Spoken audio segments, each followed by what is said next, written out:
Welcome to my giant My Patriots haul. So there's a lot of stuff in here. I'm gonna bring y'all closer so we can get into it. I'm coming live to y'all right now from my floor just because it's the easiest place to film. First though, I have to introduce you to my assistant, the giant black blob that you can barely see, but she'll be down here, so if you hear meowing or rustling, it's her. So the first thing I got was 2 of these fire evacuation masks. So these are specifically to like put over your head. It is not a helmet, not like a hard helmet, but it's something you completely put over your head. That way you don't have to worry about like fitting a face mask to your face. This is just like one and done very quickly to get you out if there's like fire, smoke, things like that. I went through and kind of looked through their seeds to see what would grow well like in my climate and only purchased those packets. But these are very nice because they come in like little, almost like mini Mylar bags, which I really like. And they're all heirloom seeds, meaning you can save the seeds and reuse them next year and so on and so forth. Next up, I got this coffee. I'm not a huge coffee drinker, but this is good for 30 years. It has a 30-year shelf life, and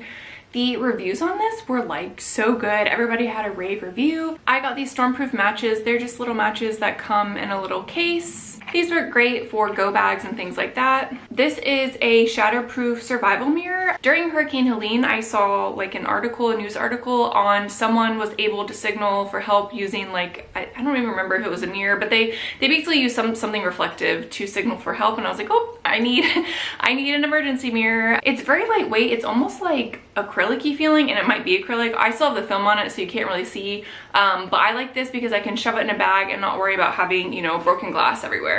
These are playing cards that have traps, snares, and primitive weapons on them. So I actually have some cards like this that my mom got me a couple years ago for Christmas that have edible like plants that you can forage, and I love those. So I thought these are really cool because I don't really have a lot of stuff about like, you know, setting traps and making traps and things like that. So it's still sealed up, but they kind of look like that. And they're just regular playing cards, so you can use them to play games, but they have the little added tidbit of being a little survival thing. All right, now getting into the number 10 cans.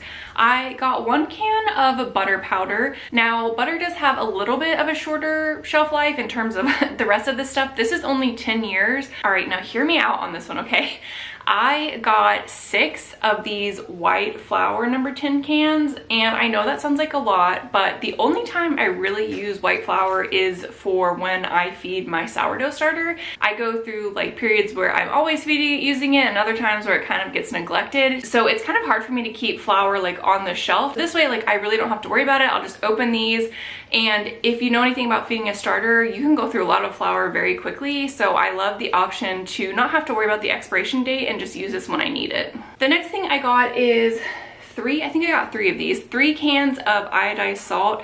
This is just salt. I'm going to put it away and not worry about it. Salt is honestly pretty easy to store like without a number 10 can, but these were on sale for I want to say like $6 or something, and I'm all about convenience and not having to do it myself or worry about it. This is great. The last number 10 can I got 2 of these vegetarian meat substitutes. So I don't really eat meat personally, so for me this is like a great just source of food. However, even if you do eat meat, I saw a lot of reviews of people saying that they mix this in with like ground beef or ground turkey for like their taco night to kind of stretch the meat and make it go further, and that this was really yummy. It had good reviews, so I thought, why not? Most of what I got were these boxes, all the boxes you see behind me, and these are, it's still the freeze-dried food, but rather than a number 10 can, they come in this. When I'm prepping, I'm basically prepping for 2 people, at a max probably 4. So because I don't have a big family, these little packets just make a little bit more sense for me, because this right here is 4 servings.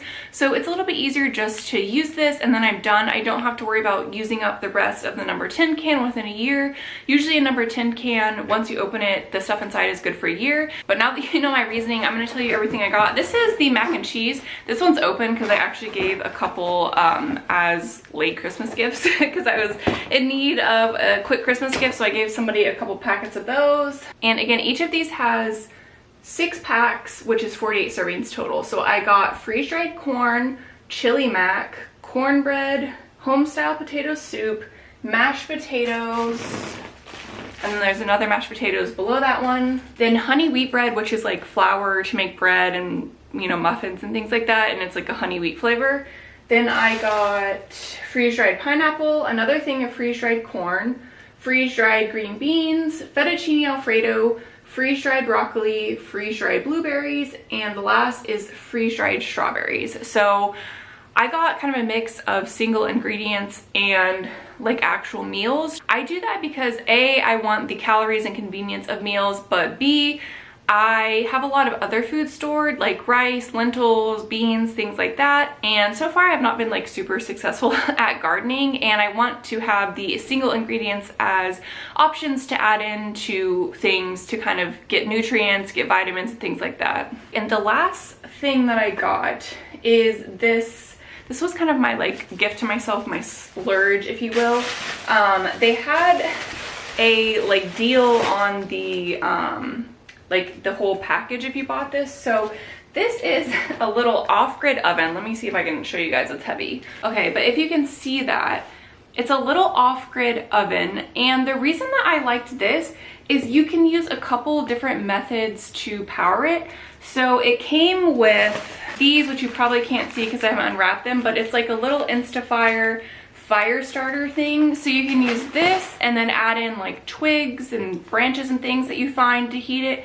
You can use the canned heat, the like, I always want to call them Bunsen burners, but they're not Bunsen burners. The like for chafing dishes, you know, like caterers will use them. You put them under, it's like a little can. You can use that. And I just think it's cool because it does have like the little temperature gauge, so you can kind of guesstimate, you know, the heat of your oven and really like use it as a regular oven to bake things. Now, the bundle that I was talking about that came with that was those fire starters that I showed y'all. And then it came with a big carrying case and storage case. And then it also came with the little baking pans. So this is a little muffin pan if you want to make some muffins. It also came with this little, like, I would call it like a bread dish or like a loaf dish, but a little pan like this. And then this guy right here, which is just not as deep. This is the end of my gigantic haul.